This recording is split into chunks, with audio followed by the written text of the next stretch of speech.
Bagaimana sikap kita sebagai murid jika mursyid kita melakukan penyimpangan dalam syariat? Apakah mursyid tersebut masih pantas diikuti?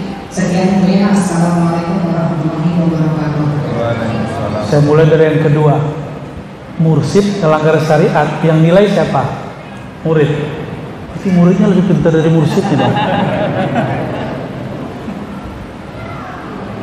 Itu pertanyaan ente nekat, itu ente nanya. Mursyid hakiki ya, mursyid yang wali mungkin gak melanggar syariat. Nabi Khidir waktu bunuh anak kecil itu langgar syariat, jelas loh syariat Nabi Musa. Apa hakikat itu syariat? Ini ujian nih, ayo lolosnya nih antum nih malam ini nih. Syariat ikut hakikat, aku ikut syariat. Beneran? Ayo. Ketika Nabi Khidir bunuh anak kecil, ingkar siapa? Nabi Musa. Yang punya syariat kalau bunuh dibunuh, kisos namanya. Setelah selesai kisahnya, apa kata Nabi Khidir?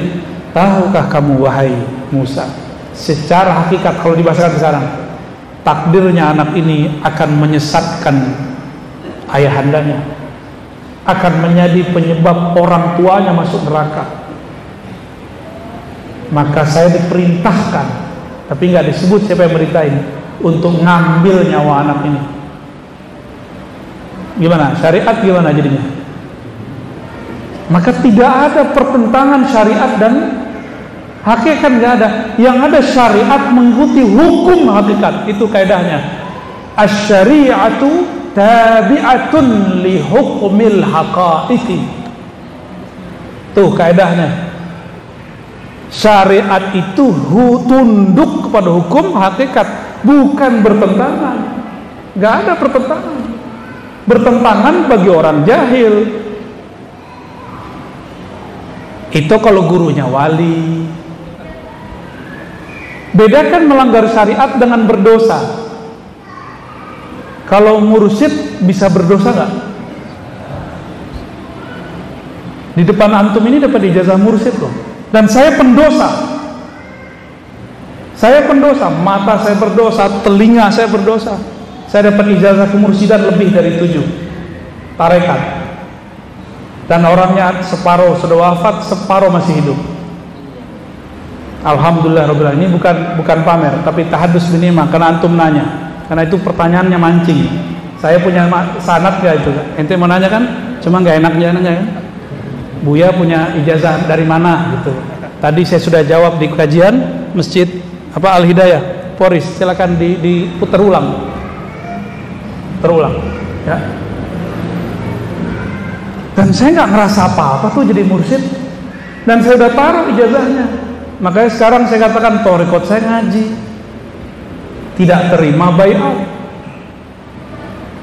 nggak terima baiat. Yang ada cuma talqin zikir. Talqin zikir ada di kalangan ahli hadis, ada di kalangan ahli thariqat, dan saya gabung dua-duanya. Apa ahli hadis ketika meriwayatkan hadis talqin harus jadi mursyid? Kan enggak.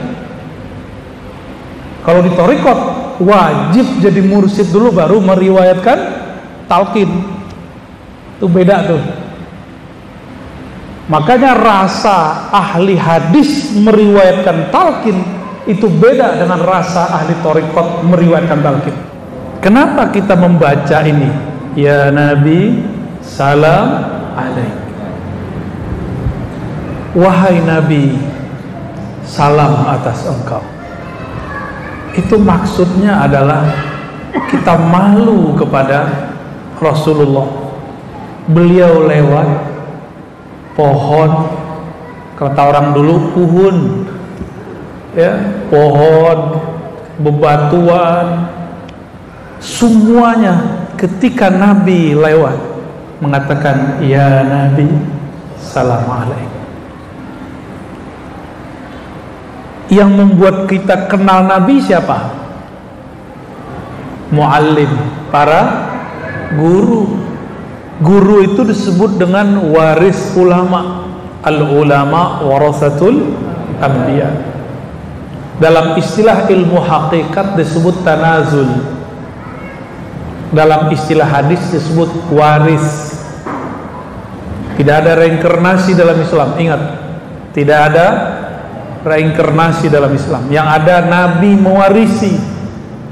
Ada yang dapat waris ilmu akidahnya, ada yang dapat waris ilmu fikihnya, ada yang dapat waris ilmu tasawufnya, ada yang dapat ilmu akhir zamannya, ada yang dapat semua.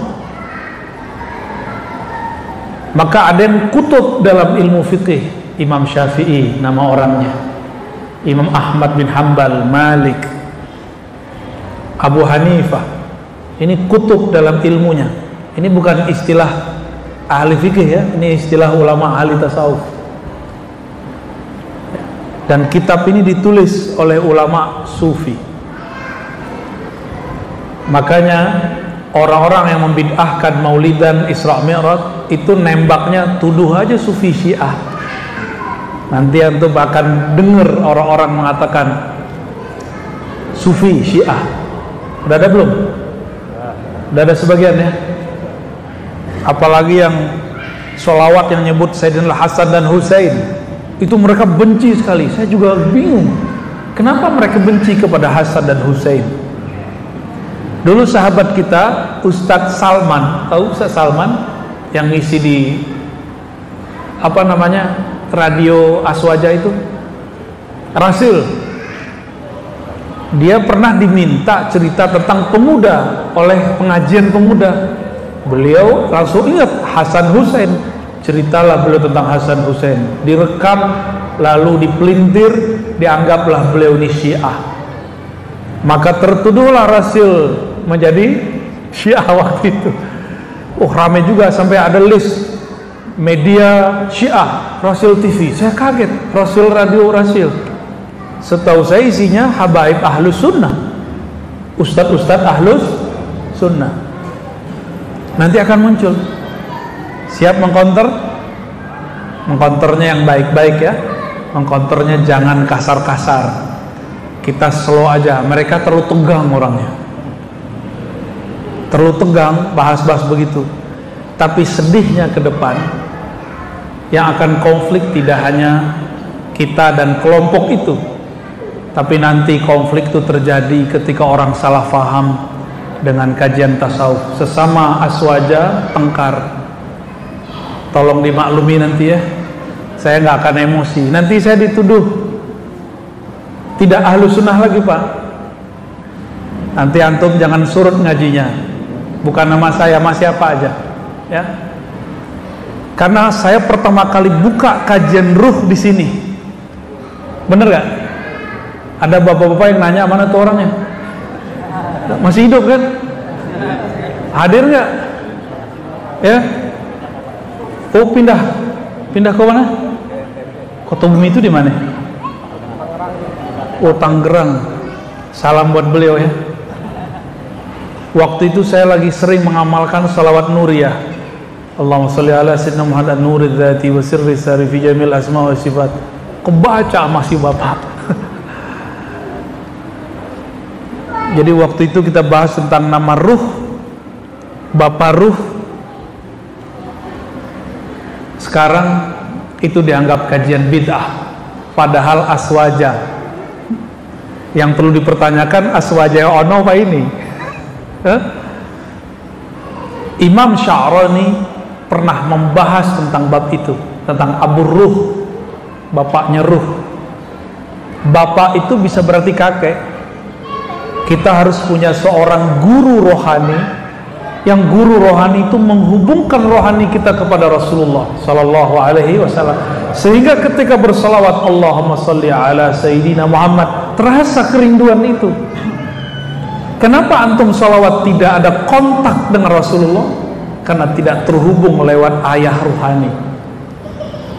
Buka kajian kitab Imam Sya'rani. Beliau menulis dalam Qawaidut Tasawuf.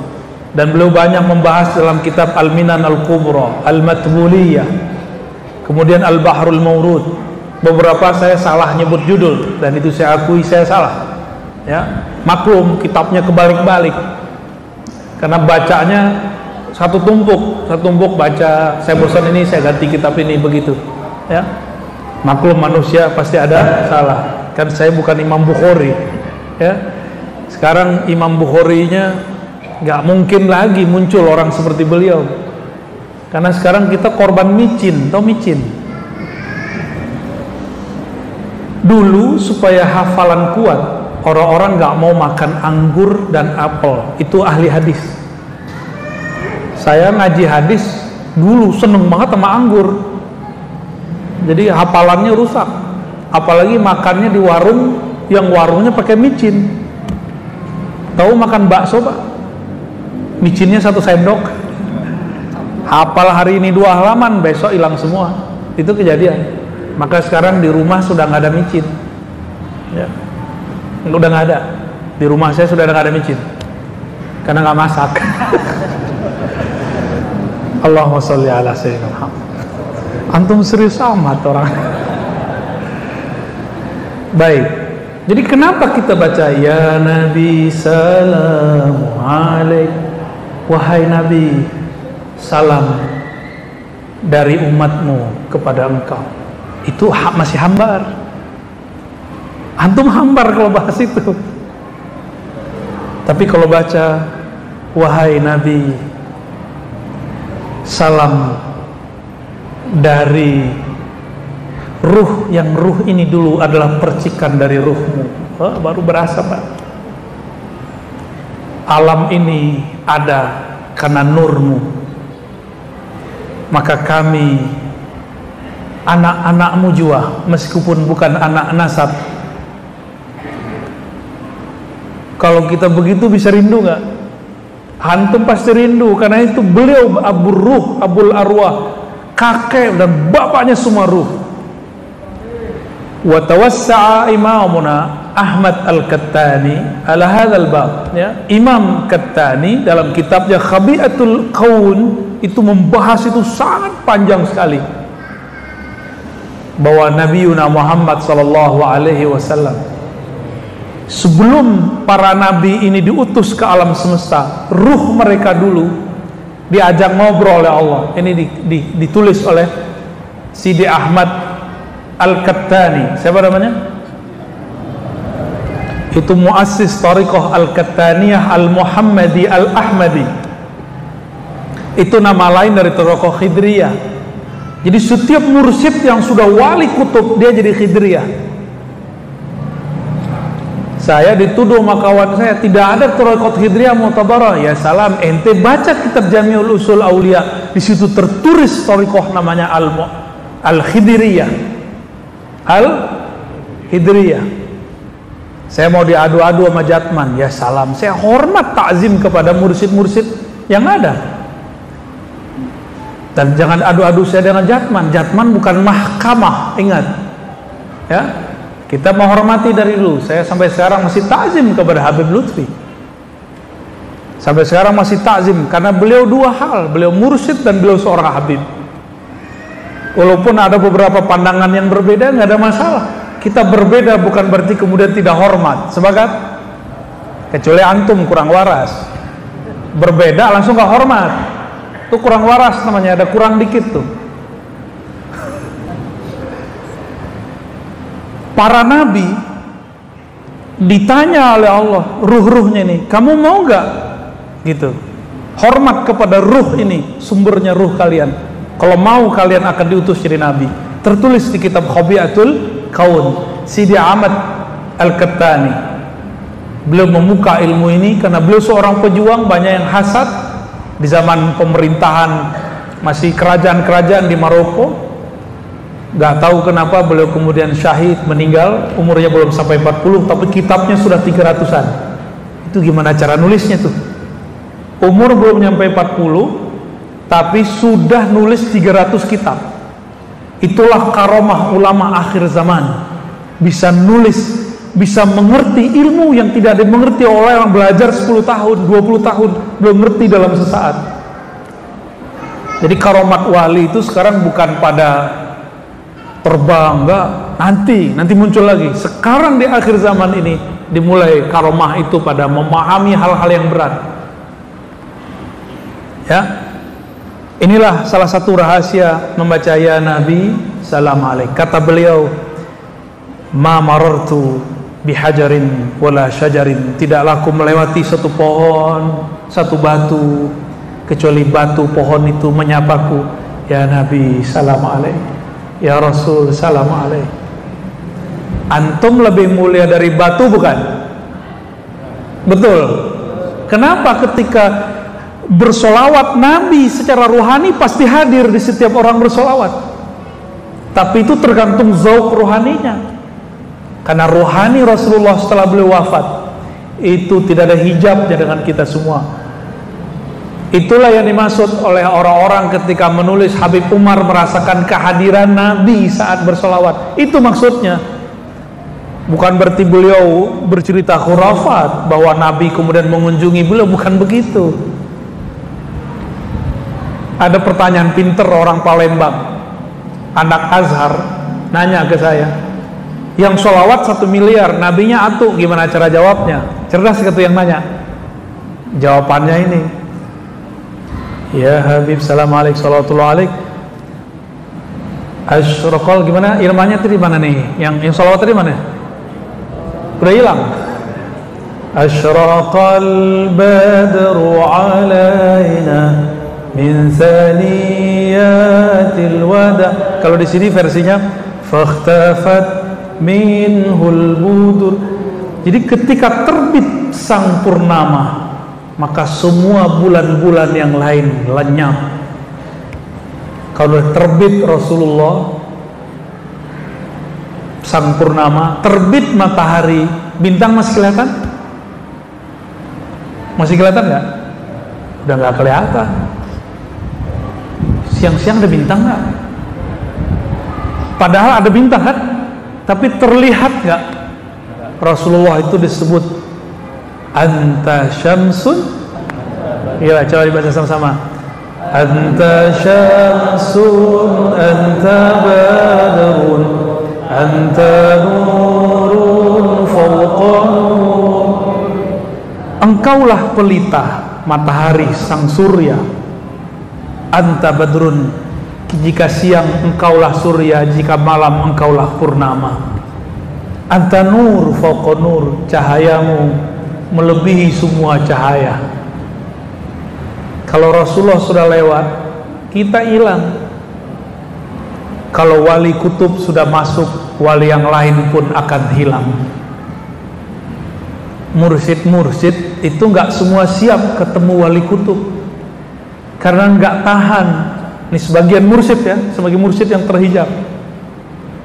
Ketika ada wali kutub masuk, ketika ada wali kutub datang, dia takut nggak disapa orang, karena emang nggak akan disapa lagi. Orang akan terpana melihat wali kutub. Coba lihat kalau Habib Umar datang, Habib yang lain tenggelam nggak?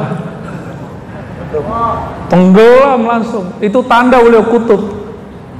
Maka saya bersaksi, insya Allah beliau adalah wali Allah al-kutub, bila syak, tanpa syak. Ini pewaris-pewaris Nabi begitu.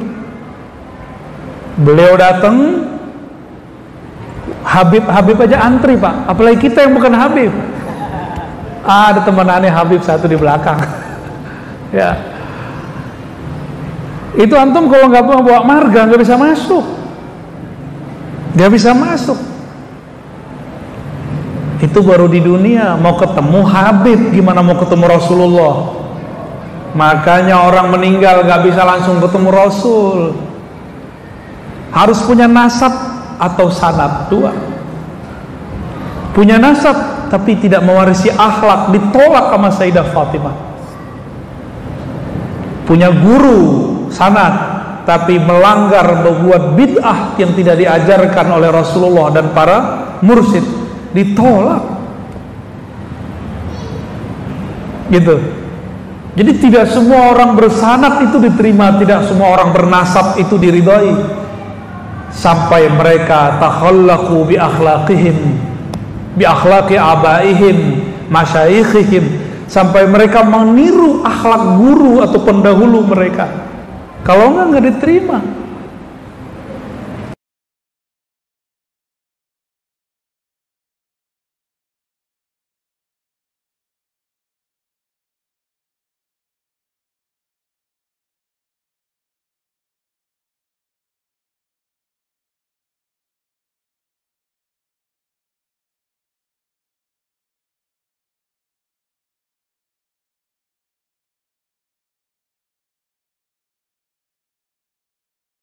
Halo semua, namaku adalah Larissa Rochefort.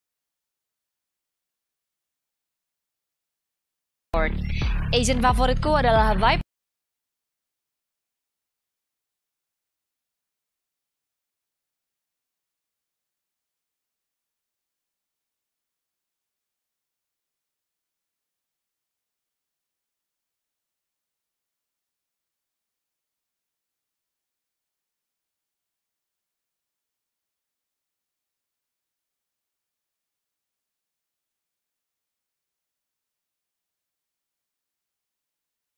Arada syai'an ayyakula lahu kun fayakun.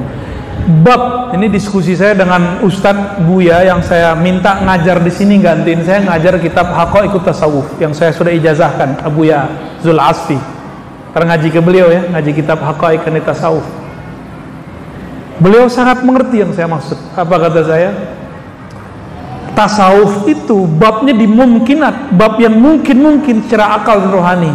Sebab akidah kebanyakan bab wajibat dan mustahilat, yang wajib dan mustahil. Maka kalau ada orang ahli akidah, ahli kalam, ahli sifat 20 belum bertasawuf secara rohani, secara tarbiyah dan irsyad, gak akan faham tentang apa yang saya sebut bab ismur ruh, abur ruh, gak akan faham. Dan kita gak masalahkan kok. Untungnya Imam Zarruq dulu pernah berpesan dalam kitab Qawaidut Tasawuf beliau, jika ada orang ahli zahir mengingkari ilmu ini, maka wajar gitu. Maka saya anggap itu wajar. Kalau nggak terjadi malah nggak wajar ya. Jadi nanti antum jangan kaget kajian Ma'rifatur Ruh saya akan dibantah oleh banyak orang, karena sikap mereka membantah itu sikap saya dulu. Jadi melihat itu terjadi, saya maklumi ya. Jadi kalau antum melihat ada guru antum, ustaz antum begitu, jangan didebat, dimaklumi. Oke? Gak usah banyak-banyak debat. Ciri-ciri orang bertasawufnya palsu, emosional dan suuzon, gak mau tabayun.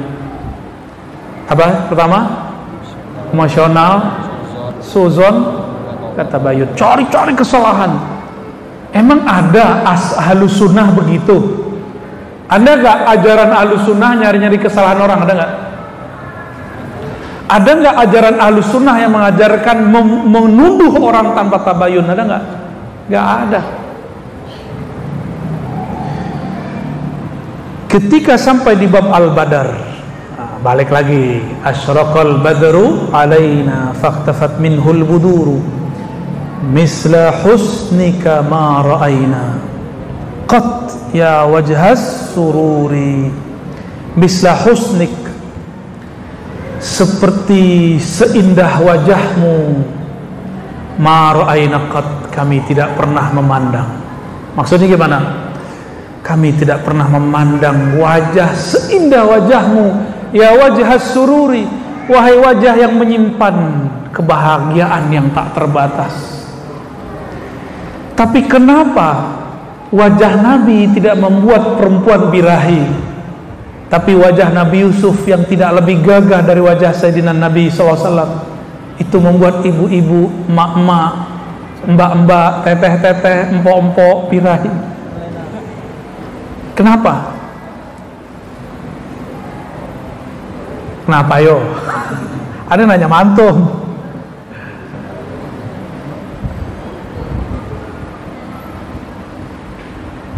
Nabiullah Yusuf dizahirkan jamalnya, Nabi Muhammad SAW disirkan jamalnya. Itu seandainya jamalnya Nabi dibuka, itu bukan hanya motong-motong tangan. Antum ngelihat Nabi nggak berdiri, lupa napas berhari-hari. Pernah gak jatuh cinta dengan seseorang, kepikiran berhari-hari? Pernah gak jatuh cinta seseorang lalu air mata mengalir? Cowok aja bisa nangis loh. Ente pernah nangis gak rindu orang? Pernah tuh kan? Pernah nangis? Tuh cowok bisa nangis. Apakah itu pertanda? Apalagi ibu-ibu ya, ibu-ibu kalau lagi kangen seseorang, bisa nangis, itu wajar. Tapi kaki kejepit nangis juga nggak? Allahumma salli ala sayyidina Muhammad.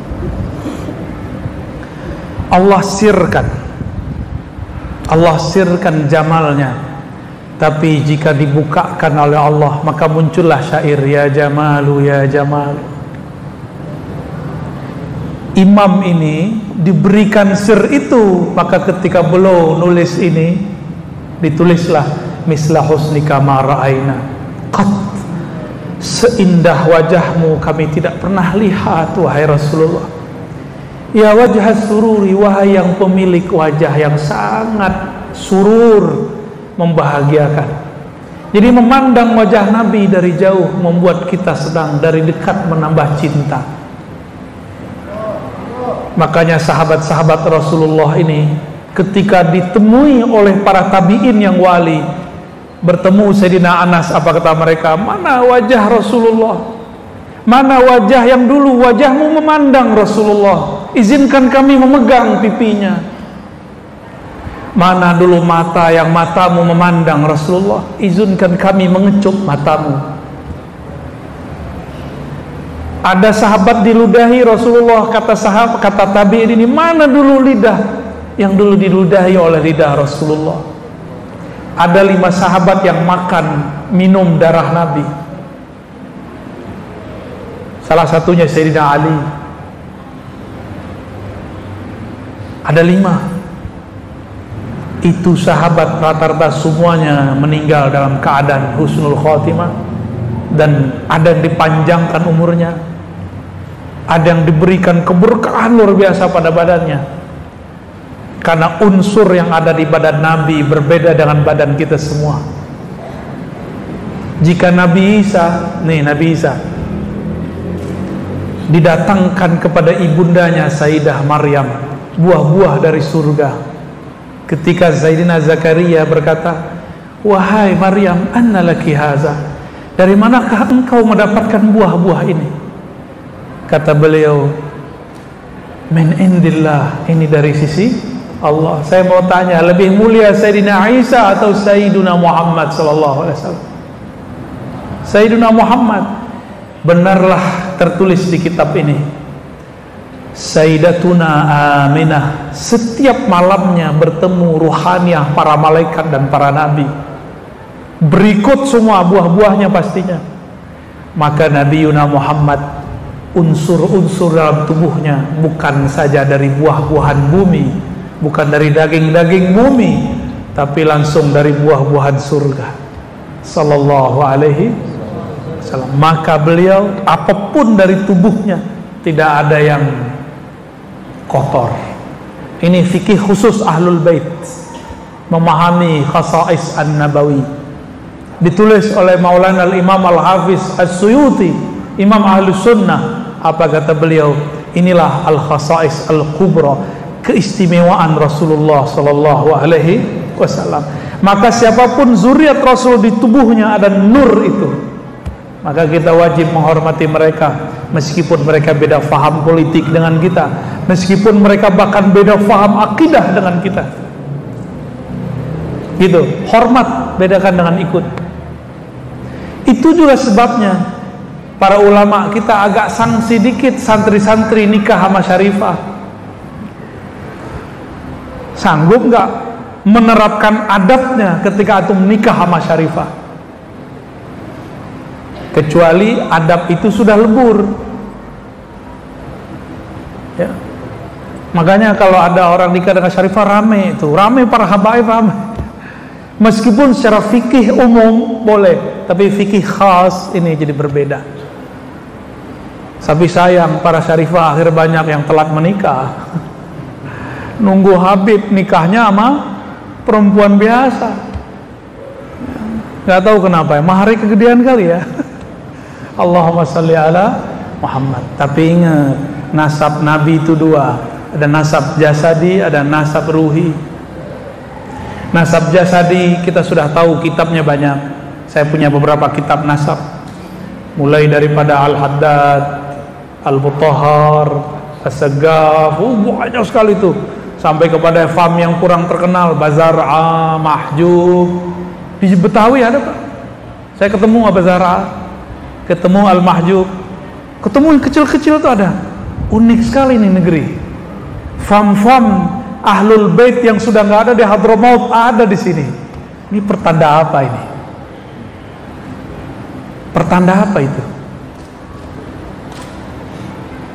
Kira-kira apa? Ini ada satu sir. Selama masih ada nama Allah di muka bumi dan masih ada zuriat Nabi di muka bumi, tidak terjadi kiamat. Nih rahasianya. Hatta wa in kana syi'atan, meskipun dia seorang Syiah, Rafidhah, apalagi jika dia ahlus sunnah. Karena di darahnya masih ada darah Rasul. Itu darah kan zikir terus, salawat terus.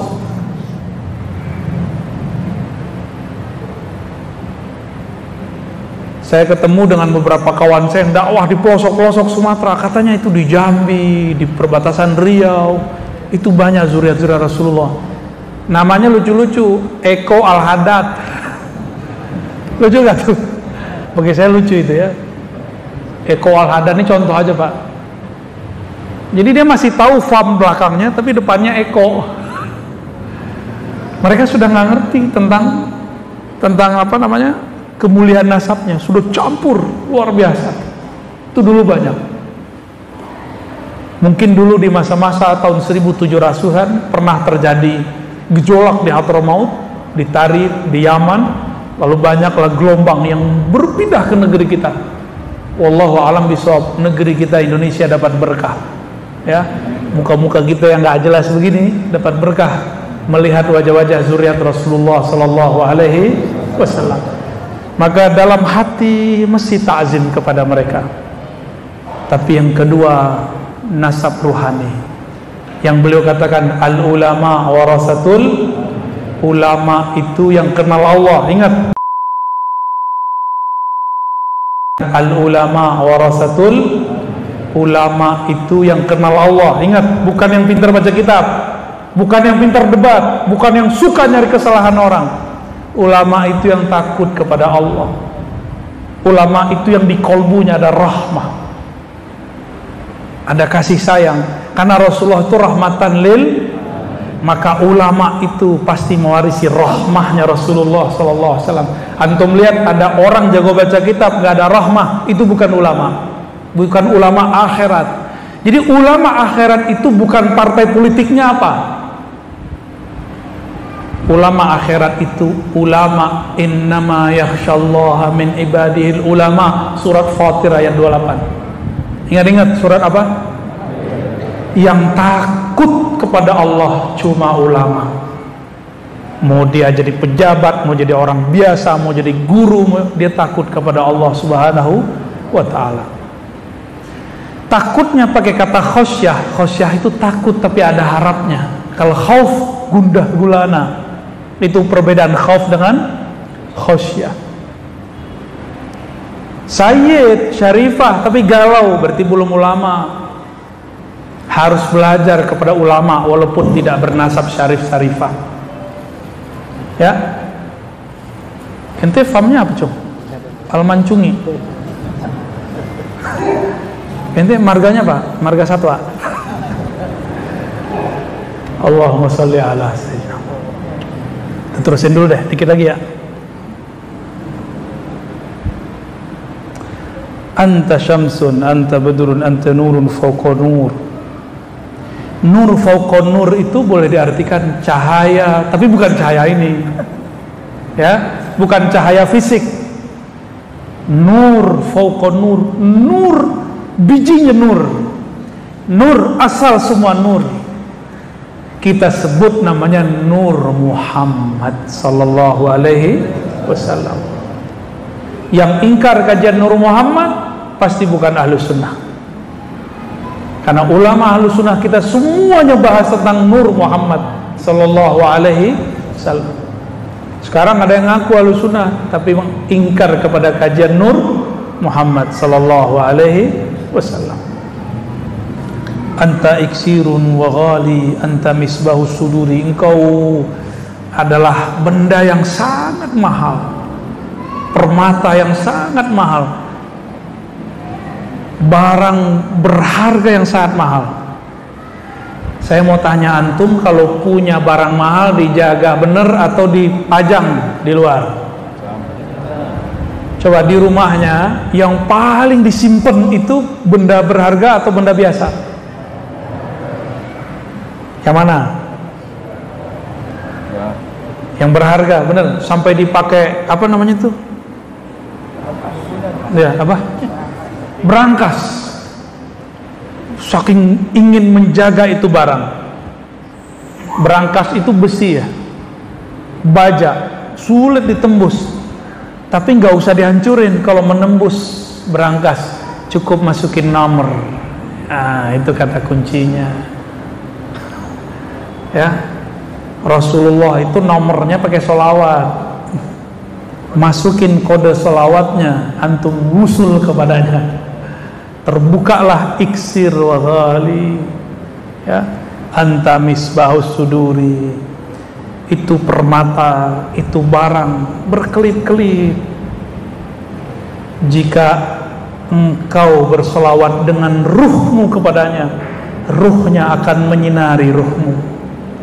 Jika kolbumu berselawat kepada kolbunya, kolbunya akan memantulkan cahaya ke dalam kolbu. Maka ada namanya selawat,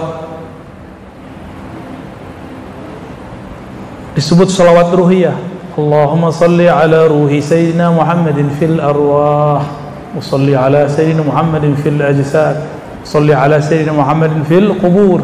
Itu masuk dalam salah satu bagian salawat yang diajarkan Imamun Al-Jazuli, yang tadi saya cerita di Magelang.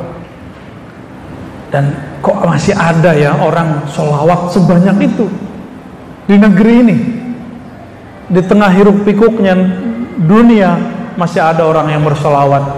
Maka kalau cari wali nggak usah jauh-jauh ke tanah mana, banyak di tanah Jawi. Saya pikir-pikir, apa tuh, ada petilasan Syekh Subakir di Magelang, bener nggak? Ada yang pernah dengar? Coba nanti antum cari-cari tahu Syekh Subakir. Ternyata sir-sir beliau masih ada di kota Magelang. Kota Magelang itu boleh disebut kotanya para mursyid dan para kiai. Banyak mursyid, sudut sini mursyid tarekat Qadiriyah Naqsabandiyah, sini Syaziliyah, ono apalagi begitu. Banyak sekali. Salah satu kota yang saya rindukan untuk mampir ke sana. Ya, nanti antum ziarahlah ke para masyayikh. Di situ ada Mbah Dalhar. Simbahnya yang saya sebut tadi itu dapat ijazah dari Mbah Dalhar. Itu udah tua sekali. Angkatannya Hadratus Syekh Hasyim Asy'ari, bahkan lebih tua barangkali. Mereka beramal dengan salawat-salawat, dan ini salah satu salawat yang diturunkan model-modelnya. Ya, jadi Islamnya kita ini sangat tua dan sangat orisinal. Ya, alhamdulillahirabbil alamin. Mau diterusin nggak nih? Aduh, ngeri aneh. Bacanya agak bisa meleleh ntar nih. Udah dulu deh. Ya, tanya jawab. Ya.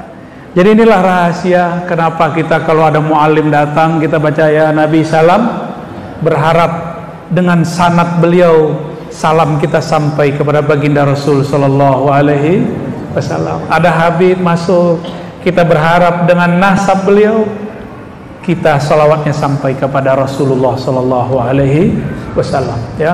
Maka saya minta ampun kepada Allah jika saya pernah sul adab kepada ulama wali-wali Allah, dan saya minta maaf kepada mereka, para zuriat Nabi, para masyayikh mursyidin, aulia-aulia Allah, ya. Taib, Allahumma sholli ala Muhammad. Apa? Mau nanya? Oke, fadal. Antum nanti yang bilang shollu ala Nabi gitu ya. Masya Allah atas paparannya, terima kasih ya. Masih pada semangat semuanya? Oke. Nah, acara selanjutnya yaitu tanya jawab dari kalian, antum semua tetap gue ya. Oke. Untuk tanya jawab dimulai dari akhwat dulu ya. Untuk apa tadi yang aku tanya? Berarti dia jomblo ya? Siapa yang bertanya? Apa? Ibu, oke. Iya. Iya, pasti. Ya. Bismillahirrahmanirrahim. Assalamualaikum warahmatullahi wabarakatuh. Assalamualaikum. Perkenalkan, nama saya Umi Mariam dari Padang. Oh, Sekampuang. Terima kasih.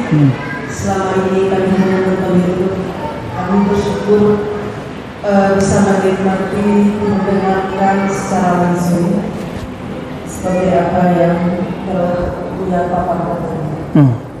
Alhamdulillah banyak hikmah yang kita ambil dari paparan tadi, karena mungkin karena kita satu ini dengan dia itu rasanya menjadi banget gitu ya. Sedangkan selawat lagi rasanya memang gitu ya. Alhamdulillah. Jadi apa yang dia sampaikan tadi, apakah itu nur atau segala macam, rasanya ingin meningkatkan tadi dia, karena kita dasar sudah ada dari ayat. Dia semoga menjadi Naqsyabandi. Naqsyabandi. Yang ingin kami tanyakan dia, bagaimana kita meningkatkan kalbu kita ini supaya hidup nur di dalam kalbu kita itu terus. Insya Allah dia akan ada dasar itu dari ayat. Insya Allah kami sekeluarga apa yang menonton di rumah yang tidak bisa ikut ke sini dia. Salam buat dia, mohon doa dari adik. Assalamualaikum alaihim. Demikian mulia kami sangat bahagia. Wassalamualaikum warahmatullahi wabarakatuh. Ummi Maryam Al-Fadaniyah. Baik. Salam balik buat keluarga ya. Salam takzim semua. Bagaimana cara menumbuhkan kerinduan? Rindu itu karena kenal. Kalau nggak kenal nggak mungkin rindu. Maka kenalilah sifat-sifat indah Rasulullah, sifat-sifat lembut Rasulullah, sifat-sifat cinta Rasulullah. Jangan yang dibayangkan Nabi galak mulu. Karena yang kebayang sama orang Nabi itu galak. Bener kan? Antum dulu belajar Islam, kata bapak kita, kata emak kita, kamu gak sholat neraka. Jadi kebayang sama kita kalau Rasulullah tuh suka neraka-nerakain orang. Enggak, itu enggak benar. Ada orang Arab Badui datang ke Nabi ngelangkain semua orang, terus bilang, ya Muhammad. Nabi nggak marah. Gak marah. Nabi nggak bilang, gue Rasul, gue dokter, nggak perlu gitu. Ya ada antum nih bentak saya nggak akan marah. Karena Rasul ketika digituin orang tidak marah. Ada lagi Arab Badui, habis sudah ngelangkain orang, mampir ke pojok masjid, ngeliat tembok pengen buang air kecil. Jadi dia tuh kayak sopir angkot zaman dahulu, ngeliat tembok kebayang sama dia WC. Wah, nembak dulu nih. Itu Arab Badui. Tapi Nabi nggak pukul, nggak larang, dibiarin pulang. Nggak nyampe sebulan dia bawa orang beratus-ratus orang, sekampung dua kampung, semuanya syahadat di tangan Rasulullah SAW. Dia cerita, oi, itu Muhammad, itu beneran Nabi. Gua kencingin masjidnya dia nggak marah. Yang ngomong siapa? Arab Badui. Haji. Kita dikritik dikit marah-marah ya, saya maksudnya. Masa dikritik dikit marah ya? Biasa aja. Orang nggak ngerti banyak ngeritik. Orang nggak paham banyak ingkar. Kan itu yang dikatakan Imam Ghazali ya. Ingkar itu banyak muncul pada orang yang jahil. Nanti antum dituduh kena hipnotis sama aneh ntar. Ada yang kena hipnotisnya dari tadi? Siapa yang tidak terhipnotis ketika dikisahkan Rasulullah SAW? Ada nggak? Berarti hatinya bermasalah. Orang semua tersentuh, dia nggak tersentuh, berarti kolbunya masalah. Orang semua asik rindu Rasul, dia nggak rindu Rasul. Dia bilang dongeng apa lagi Narazi. berarti ada masalah di kolbunya. Tapi kita nggak boleh mempermasalahkan dia. Justru kita sedih ada orang kayak dia. Ya, jadi jangan emosi ya. Walaupun seharusnya aneh yang emosi itu. Ambil sifat Nabi. Semua sifat Rasulullah itu adalah terjemahan dari Asmaul Husna. Ingat, semua sifat Nabi itu adalah terjemahan dari Al-Asmaul Husna. Nabi mengatakan man ahsaha dakhalal jannah. Siapa yang meresapi Asmaul Husna masuk surga. Maka ambillah satu sifat Allah Rahman, cintai semua makhluk Allah. Ambil Rahim, cintai kekasih-kekasih Allah. Gitu caranya. Ambil Karim, berbuat baik kepada orang, jangan pernah ingat kebaikan kita. Kita dihujat orang, gak pernah menghujat balik. Itu Karim.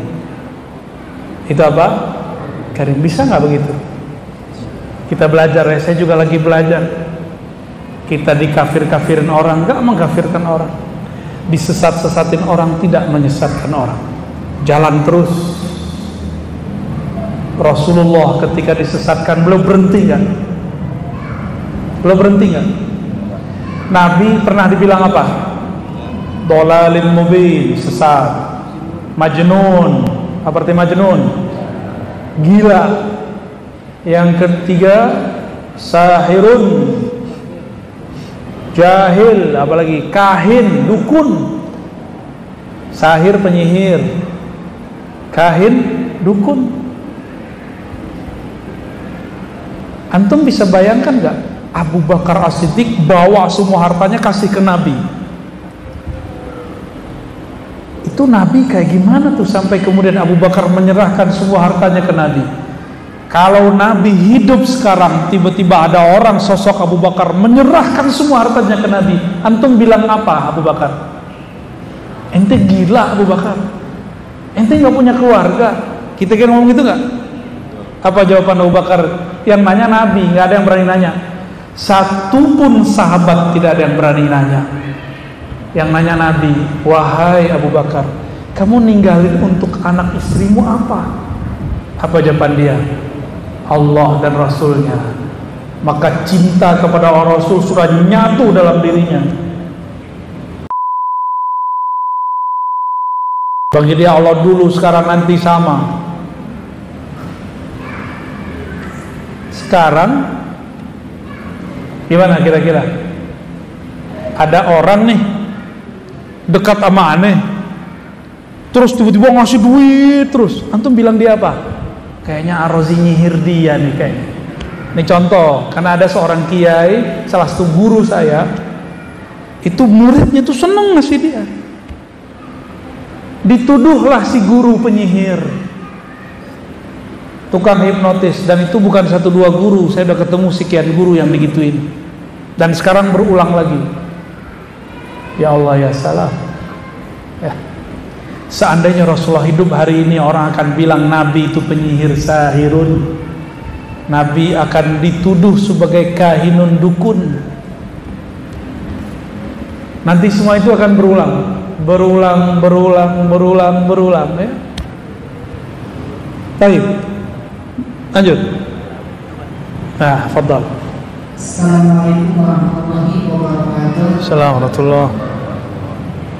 Kepada Buya yang kami pahami, saya ingin bertanya tentang ijazah dan mursyid. Kalau kita punya guru dalam ijazah hadis, bagaimana sikap yang sepantasnya untuk menghormati jasa beliau yang sudah kasih ijazah ke kita? Selanjutnya tentang mursyid. Bagaimana sikap kita sebagai murid jika mursyid kita melakukan penyimpangan dalam syariat? Apakah mursyid tersebut masih pantas diikuti? Sekian, Buya. Assalamualaikum warahmatullahi wabarakatuh. Saya mulai dari yang kedua. Mursyid melanggar syariat, yang nilai siapa? Murid. Tapi muridnya lebih pintar dari mursyidnya dong. Itu pertanyaan ente nekat, itu ente nanya. Mursyid hakiki ya, mursyid yang wali mungkin gak melanggar syariat? Nabi Khidir waktu bunuh anak kecil itu langgar syariat. Jelas loh syariat Nabi Musa. Apa hakikat itu syariat? Ini ujian nih. Ayo lolosnya nih antum nih malam ini nih. Syariat ikut hakikat, aku ikut syariat. Beneran? Ayo. Ketika Nabi Khidir bunuh anak kecil, ingkar siapa? Nabi Musa. Yang punya syariat kalau bunuh dibunuh, kisos namanya. Setelah selesai kisahnya, apa kata Nabi Khidir? Tahukah kamu wahai Musa, secara hakikat kalau dibahasakan sekarang, takdirnya anak ini akan menyesatkan ayahandanya, akan menjadi penyebab orang tuanya masuk neraka. Maka saya diperintahkan, tapi nggak disebut siapa yang merintahin, untuk ngambil nyawa anak ini. Gimana? Syariat gimana jadinya? Maka tidak ada pertentangan syariat dan hakikat, nggak ada. Yang ada syariat mengikuti hukum hakikat. Itu kaidahnya. Asy-syari'atu tabi'atun li hukmil haqa'iqi. Tuh kaidahnya. Syariat itu tunduk kepada hukum hakikat, bukan bertentangan. Nggak ada pertentangan. Bertentangan bagi orang jahil. Itu kalau gurunya wali. Bedakan melanggar syariat dengan berdosa. Kalau mursyid bisa berdosa nggak? Di depan antum ini dapat ijazah mursyid loh. Dan saya pendosa. Saya pendosa, mata saya berdosa, telinga saya berdosa. Saya dapat ijazah kemursidan lebih dari 7 tarekat. Dan orangnya separuh sudah wafat, separuh masih hidup. Alhamdulillah Rabbil Alamin. Ini bukan pamer, tapi tahadus binimah, karena antum nanya. Karena itu pertanyaannya mancing. Saya punya sanad gak itu? Ente mau nanya kan? Cuma gak enaknya nanya kan? Buya punya ijazah dari mana gitu. Tadi saya sudah jawab di kajian Masjid Al-Hidayah Poris. Silakan diputar ulang. Terulang ya. Dan saya nggak ngerasa apa-apa tuh jadi mursyid. Dan saya udah taruh ijazahnya. Makanya sekarang saya katakan thariqat saya ngaji. Tidak terima baiat. Nggak terima baiat. Yang ada cuma talqin zikir. Talqin zikir ada di kalangan ahli hadis, ada di kalangan ahli thariqat. Dan saya gabung dua-duanya. Apa ahli hadis ketika meriwayatkan hadis talqin harus jadi mursyid? Kan enggak. Kalau di thariqat wajib jadi mursyid dulu baru meriwayatkan talqin. Itu beda tuh.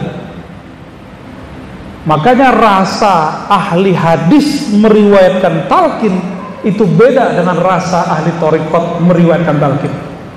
Itulah yang membuat Abah Hanom itu menjadi dahsyat zikirnya. Padahal yang ajar cuma la ilaha Allah, Allah, Allah itu aja dari dulu. Pasti ada murid Abah Hanom nih, kecium di wajahnya ya. Kalau di Magelang saya ketemu Mbah Yai Halwani, ya, saya ketemu 2 kali di sana dan terakhir kita sowan ke tempat beliau. Tawadu sekali, tawadu sekali. Cuma kalau nanti kita dibentur-benturin itu urusan netizen ya. Maha benar netizen dengan segala komentarnya. Shadaqallahul azim. Bagaimana adab kita kepada guru yang mengijazahkan kita? Adab itu bukan hanya dari santri kepada guru. Guru juga punya adab kepada murid. Kalau guru melihat murid salah, jangan komentar di sosial media. Tanya dulu muridnya. Ya. Jangan langsung main sesat-sesatkan dan murtad-murtadkan.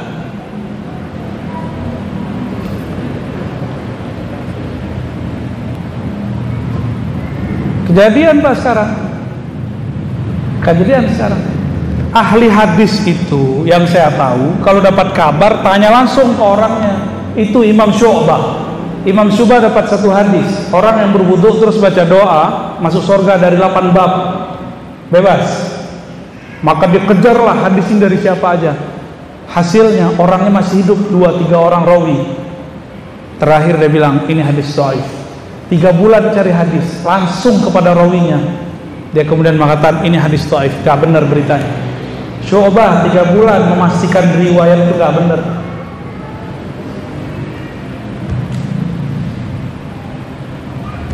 Ya, antum jadi guru, murid nyimpang, tegur langsung. Datengin dia, panggil dia kalau perlu. Anjing sini lo, gitu. Ya, jangan nyalak dulu. Ini kejadian nih, nanti akan tambah banyak. Jadi yang beradab itu bukan hanya santri kepada guru, guru juga harus beradab dengan keguruannya. Ini marah siapa ya? Marah ke ente. Aman ya? Iya, iya. Ya, lanjut. Fadal.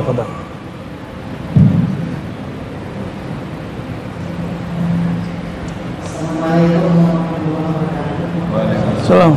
Saya Ibu Alisma, asli saya Semarang. Bah. Tapi Peminat. di sini.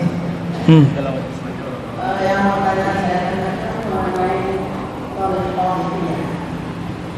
Saya tak pernah, tapi memang yang saya tanyakan bagaimana caranya supaya itu benar-benar fokus. Mana membuat hati fokus. Itulah bagaimana khusyuk itu ya. Baik. Assalamualaikum warahmatullahi Assalamualaikum. Khusyuk itu di kolbu, bukan di sini. Kenapa khusyuk nggak pernah berhasil? Karena khusyuknya pakai pikiran itu bisa mikirin banyak hal, tapi kalau kolbu dia hanya mau satu, Allah Subhanahu wa Ta'ala. Jadi ketika berzikir jangan pakai akal, berzikirlah pakai kolbu. Lahum qulubu ya'qiluna biha. Berakalnya sumbernya dari kolbu, jangan dari otak. Otak kita bisa memikirkan banyak hal dalam satu waktu. Karena sholatnya pakai otak, maka pikirannya terkotak-kotak.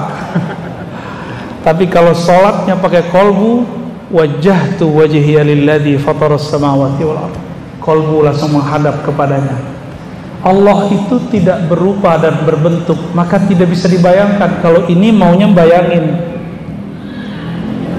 cukup dirasakan kehadirannya, bahwa Allah itu selalu hadir dalam hidup kita. Antum bisa nafas karena apa? Karena hembusannya Allah. Bisa darahnya ngalir karena kunnya Allah. Berarti Allah sama kita dekat nggak? Jadi nggak usah dibayang-bayangin. Cukup ingat ya Allah yang menumbuhkan satu apa nih? Ya Allah yang menumbuhkan satu rambut di tubuhku. Izinkan aku menyembah Engkau. Mulai bergetar tuh badannya. Ya Allah yang mengalirkan darah di badanku. Izinkan darah ini sujud kepadamu. Di kepala ada darah nggak? Kita bawa dia sujud. Maka Sayyidina Ali diajarkan Nabi, kalau sujud itu bacanya dalam salat sunat, bukan Subhana Rabbiyal A'la, tapi sajadalaka sam'i wa basari wa dani wa lahmi wa izami. Sujud kepada Engkau ya Allah, pendengaranku, penglihatanku, tulangku, darahku, kulitku, semuanya. Dalam thariqat Naqsyabandiyah disebut dengan zikir kullu jasad. Semua tubuh berzikir, zikirnya tubuh dengan sujud. Ya. Thariqat apa namanya? Naqsyabandiyah, Qadiriyah sama. TKN itu sama. Dan saya dapat ijazah thariqat Naqsyabandiyah dari 4 orang. Naqsyabandiyah Khalidiyah itu mencakup 5 thariqat: Suhrawardiyah, Khistiyah, Qadiriyah, kemudian Naqsyabandiyah Khalidiyahnya. 4 thariqat. Mencakup 4 thariqat itu. Ya. Gimana? Satu lagi silakan.